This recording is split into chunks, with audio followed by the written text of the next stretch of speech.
Assalamualaikum Ibu. Waalaikumsalam Bu Ning. Apa kabar Ibu? Sehat? Baik. Mohon maaf sehat. nih, sibuk Ya. nggak? Enggak sih, lagi agak santai. Saya mau mengganggu Ibu sebentar ya, boleh ya Bu ya? Boleh. Izinkan ya Bu. Silakan. Gini nih Bu, Ada apa Bu Ning? ini berkaitan dengan tugas CGP saya Bu. Oh iya iya. Ada tugas wawancara kepala sekolah tentang penyelesaian masalah di sekolah oleh kepala sekolah. Gitu. Nggak mengganggu ya Bu ya, nggak lama kok. Ya silakan. Ada beberapa pertanyaan yang ingin saya ajukan kepada Ibu sebagai kepala sekolah di SMP 149 ini. Selama ini jika ada permasalahan, bagaimana cara pengambilan keputusannya gitu sih Bu. Ya gitu. Baik Bu Ning. Yang pertama mungkin dalam menangani sebuah masalah ya, kita harus mengidentifikasi dulu kasus-kasusnya, gitu ya. Ya dengan berkoordinasi tentunya guru. Gitu. Kasus tersebut di dalam kasus yang terjadi itu siapa aja sih yang terlibat, gitu kan? Terus kebenarannya, kemudian diuji lagi kebenarannya. Lalu tentu saja kita harus musyawarahkan dalam mengambil keputusan itu. Nggak bisa sendiri, gitu ya. Jadi, sesuai dengan aturan yang berlaku. Baik, jadi meskipun sebagai kepala sekolah tidak boleh memutuskan atau mengambil suatu keputusan itu berdasarkan diri sendiri ya Bu ya. Bisa. Tetap melibatkan orang lain ya, stakeholder harus berkoordinasi. Ya gitu. Oke Bu, itu pertanyaan pertama. Kemudian pertanyaan kedua Bu, menurut Ibu selama ini bagaimana Ibu menjalankan pengambilan keputusan di sekolah Ibu, terutama untuk kasus-kasus di mana ada dua kepentingan yang sama-sama benar atau sama-sama mengandung nilai-nilai kebajikan. Nah, ini memang dilema jadinya ya. Karena kalau mengambil keputusan untuk antara permasalahan yang benar atau salah mah mudah. Iya. Tapi kalau udah masalah tapi sama-sama benar. Jadi kan kita harus punya cara ya. Gitu. Jadi selama ini sih saya berusaha untuk tetap berpegang teguh pada peraturan yang sudah disepakati, tapi juga melihat nilai-nilai kebaikannya dan manfaatnya bagi banyak orang. Iya, jadi gitu harus melihat apa sih yang ada di sekitar Ibu ya Bu ya, gitu. Tidak bisa juga serta-merta. Karena memang yang paling berat kalau sama-sama benar. Iya, itu susah Bu, paling benar Bu. Jadi tidak ada, ini saya sebagai kepala sekolah harus sesuai dengan apa yang saya putuskan gitu ya Bu ya. Tidak boleh memaksakan kehendak sendiri. Iya betul Bu. Ya, harus melihat berbagai hal. Betul. Baik Bu. Kemudian langkah-langkah atau prosedur seperti apa yang biasanya Ibu Mul lakukan selama ini Bu? Ya, kalau ada suatu permasalahan gitu ya, atau suatu kasus, tentu saja sebelum mengambil keputusan dari masalah yang terjadi, kita harus kumpulkan dulu data atau fakta, cari informasinya dulu yang detail ya. Kemudian melibatkan wali kelas atau mungkin BK-nya, baru dipanggil orang-orang yang bersangkutan, gitu. Koordinasikan, komunikasikan juga dengan tim manajemen, itu supaya permasalahan yang akan kita selesaikan tuh memang udah diketahui oleh pihak-pihak yang terkait, gitu Bu Ning. Iya, berarti memang terencana supaya tidak salah dalam pengambilan keputusan ya Bu ya. Betul, dikoordinasikan dengan semua pihak yang terlibat. Ya. Supaya tidak merugikan nantinya, akhirnya tidak merugikan salah satu pihak. Baik Bu. Kemudian hal-hal apa saja yang Ibu selama ini anggap efektif dalam pengambilan keputusan pada kasus-kasus dilema etika? Tentu saja kalau yang namanya pengambilan keputusan yang efektif ya, cara-cara yang efektif satu-satunya yang paling pas memang komunikasi. Jadi segala sesuatu dikomunikasikan, dikoordinasikan. Jadi saya tetap akan melibatkan berbagai pihak. Tadi seperti di awal, tim manajemen pastinya, kemudian ada orang tua murid juga harus dilibatkan, guru BK apalagi itu yang paling penting, paling berperan dalam kita mengambil keputusan pada kasus-kasus gitu. Jadi seperti itu sih Bu Ning, jadi harus komunikasi. Iya, itu kuncinya ya Bu ya, Iya, komunikasi. Supaya apa yang kita ambil keputusan diketahui, selain hasil keputusan, permasalahan yang sedang mau dibahas ini juga diketahui oleh terutama stakeholder ya Bu ya, guru BK, wali kelas itu harus tahu ya Bu ya. Baik Bu.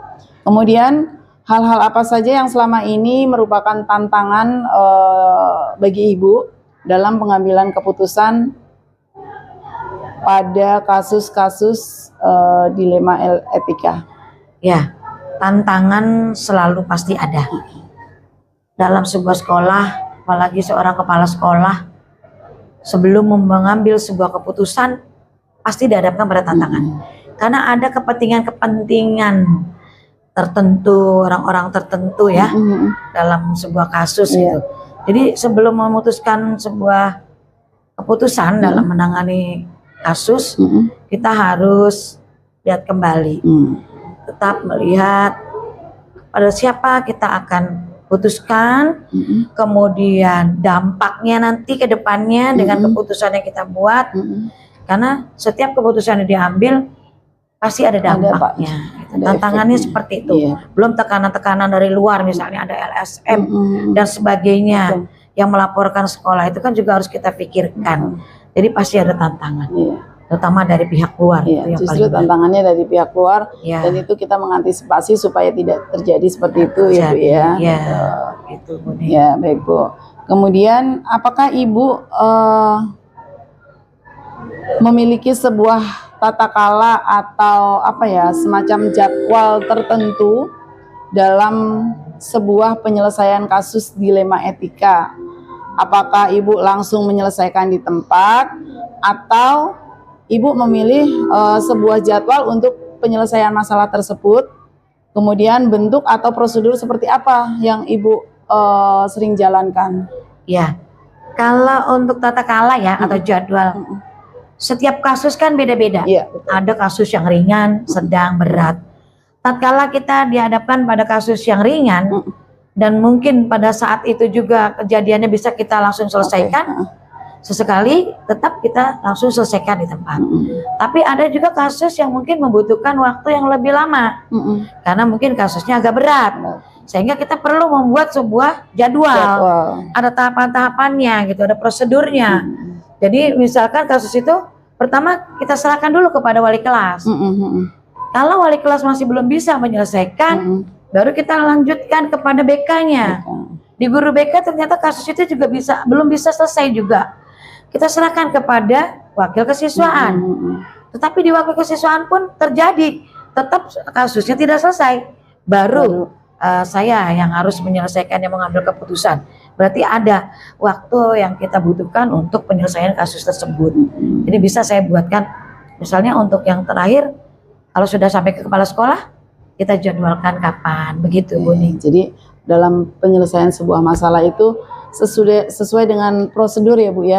Jadi tidak langsung, misalkan ada permasalahan di siswa, tidak langsung maju ke kepala sekolah, tetapi melalui proses dari guru mata pelajaran, tahapannya, kemudian wali kelas, guru BK, kalau sudah tidak mampu di guru BK, kemudian ke kesiswaan gitu ya Bu ya. Jadi gitu. Ada jenjangnya lah.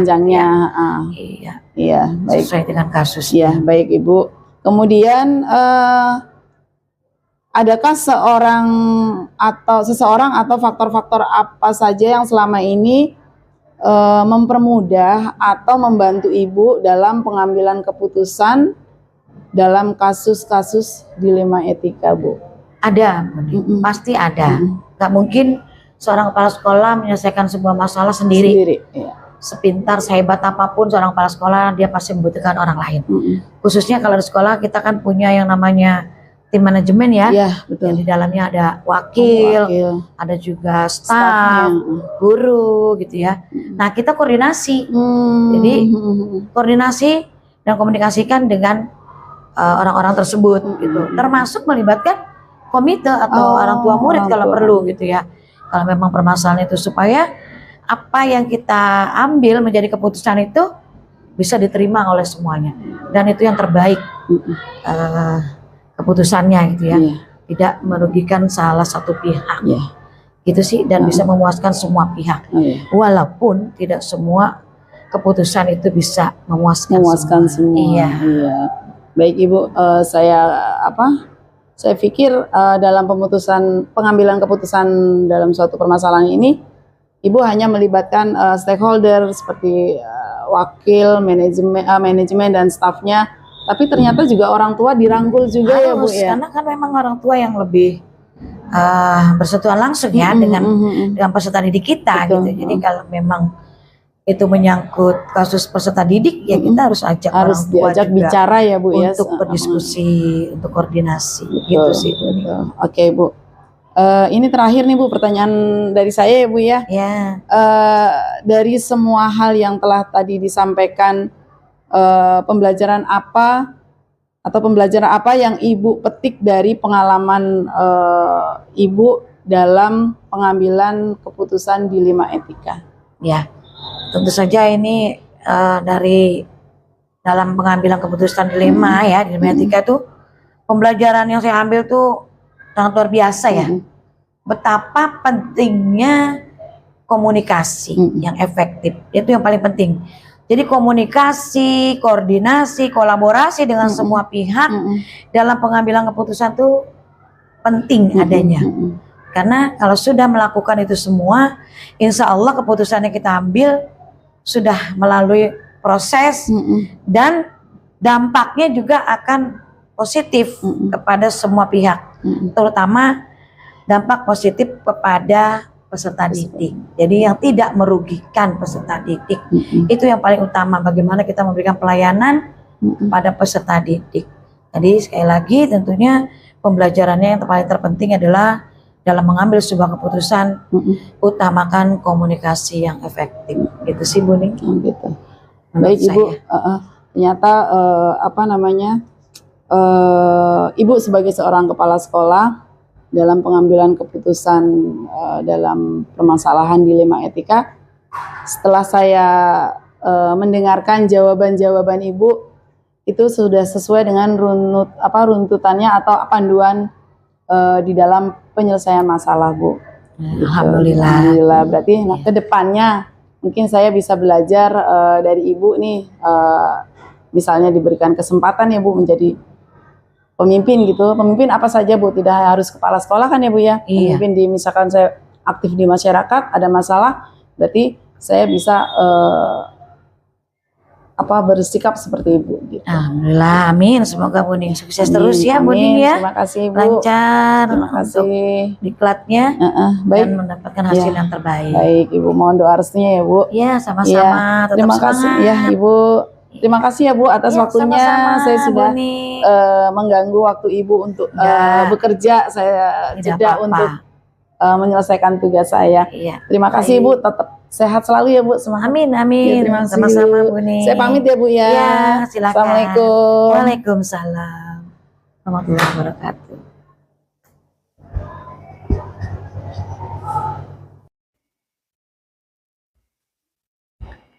Assalamualaikum Bu Reda. Ya, waalaikumsalam Bu Ning. Iya, apa kabar Ibu? Udah lama sehat, ya. Bu? Iya, udah lama nggak ketemu ya. Bu sehat? Alhamdulillah. Sehat juga ya. Boleh ganggu waktunya sebentar Bu? Monggo silakan Bu Ning. Terima kasih Bu Reda.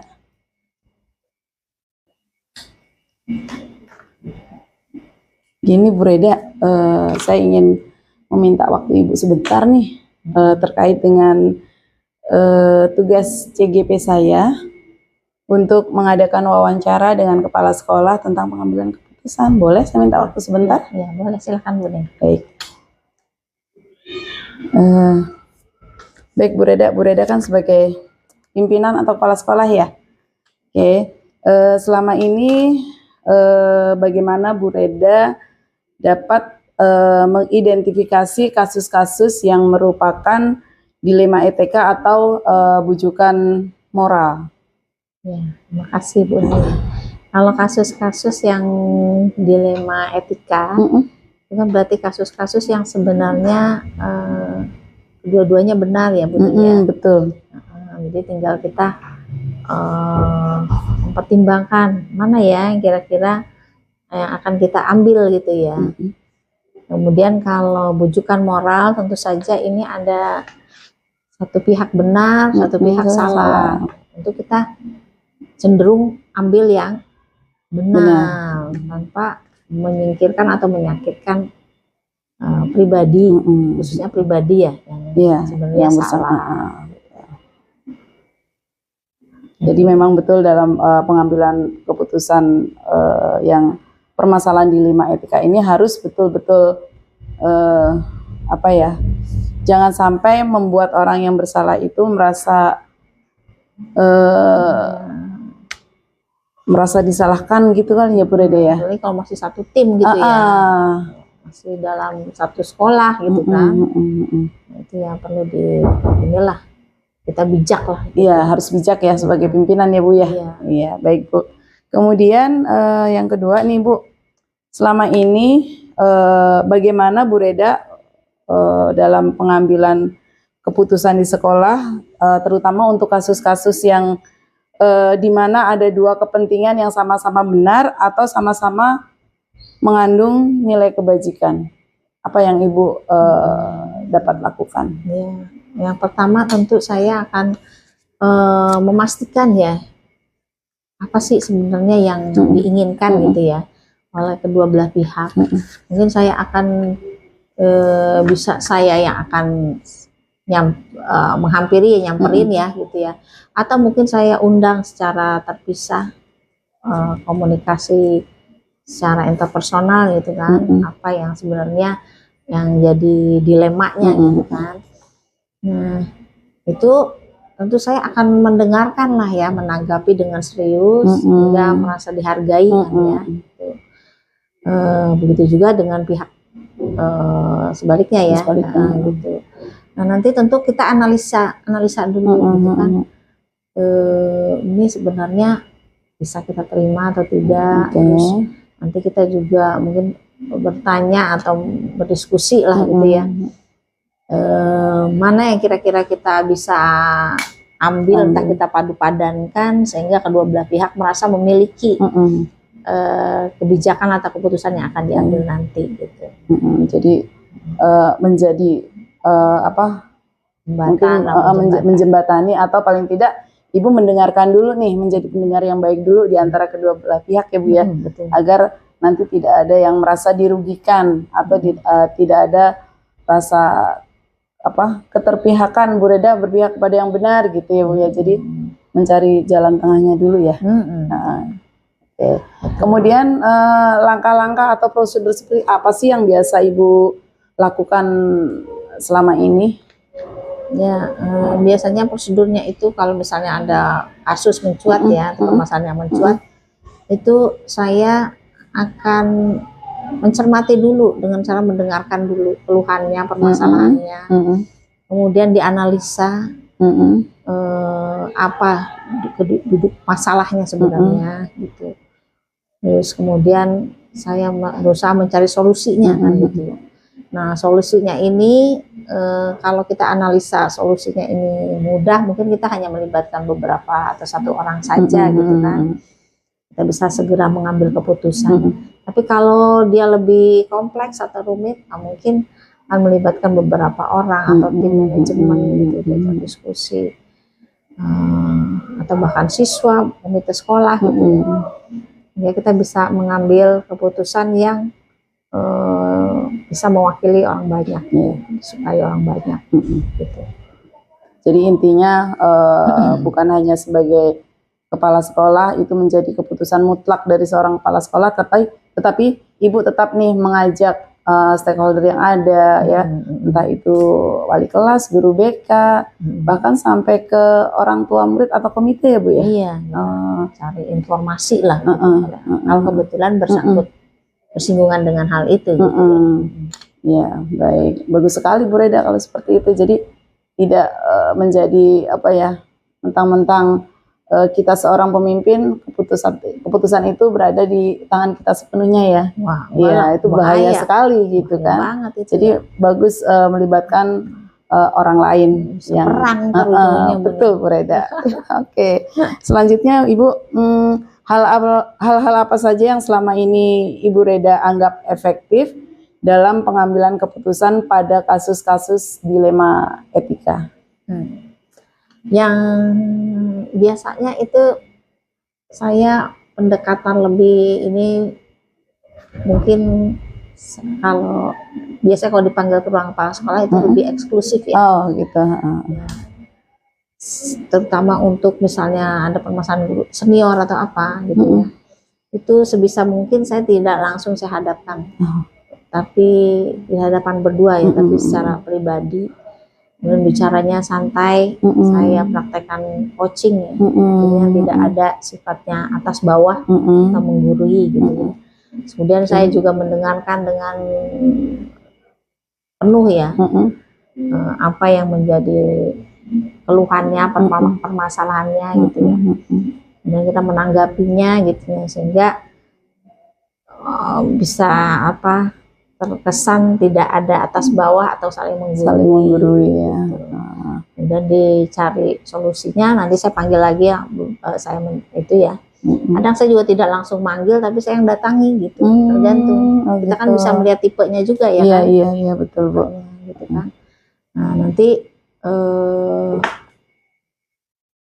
baru kita cerna lah gitu, cari solusinya apa yang mesti kita hubungi, apa kita melibatkan tim manajemen di situ ya, diskusi, musyawarah. Nah nanti kan kadang satu pihak ada yang keras nih. Iya betul. Nah itu nanti yang penting dia mengiyakan dulu bahwa yang kita ambil itu sebenarnya ada suara dia juga di situ. Baru kemudian diperlicin dan diperhalus lah.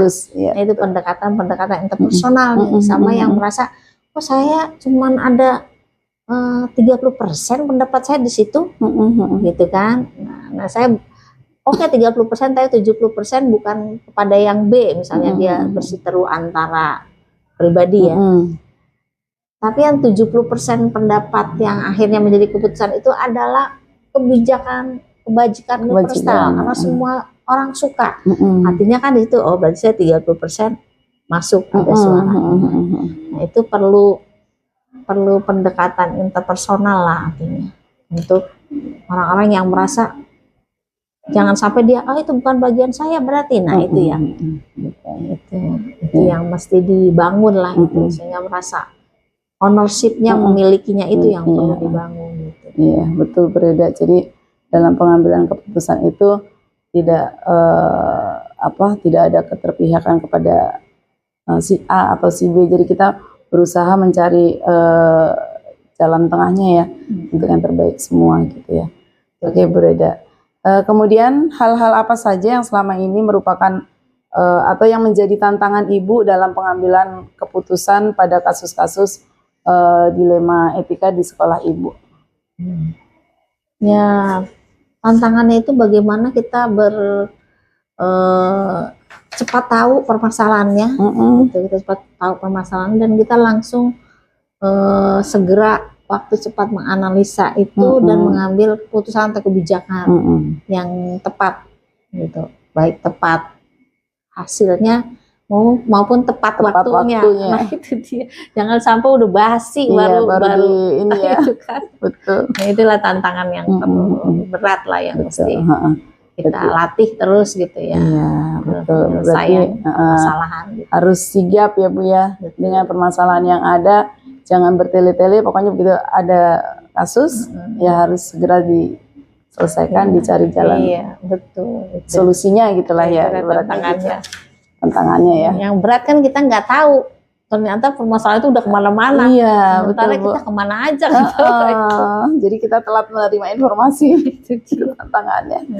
Oke Bu Reda, pertanyaan berikutnya, apakah Bu Reda memiliki sebuah ibaratnya jadwal atau tata cara tertentu di dalam sebuah penyelesaian kasus dilema etika di sekolah Ibu?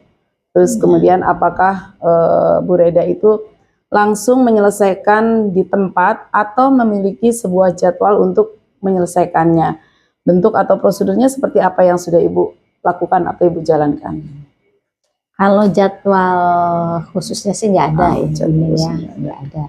Tapi kita berusaha setiap kita menemukan suatu permasalahan, kita ada kesungguhan, ada keseriusan mau mencari solusinya yang terbaik. Gitu. Dan ada satu tekad, tidak ada yang tersakiti dalam dilema etika ini. Kalau bujukan moral kan kalau secara kedinasan memang kita harus jebret, ini loh yang benar, ini yang salah, kita nggak boleh karena membahayakan gitu kan. Tapi kalau dilema etika ini kita berusaha segera menyelesaikan gitu. Kemudian berdiskusi dengan komunikasi yang efektif gitu ya, personal lah gitu.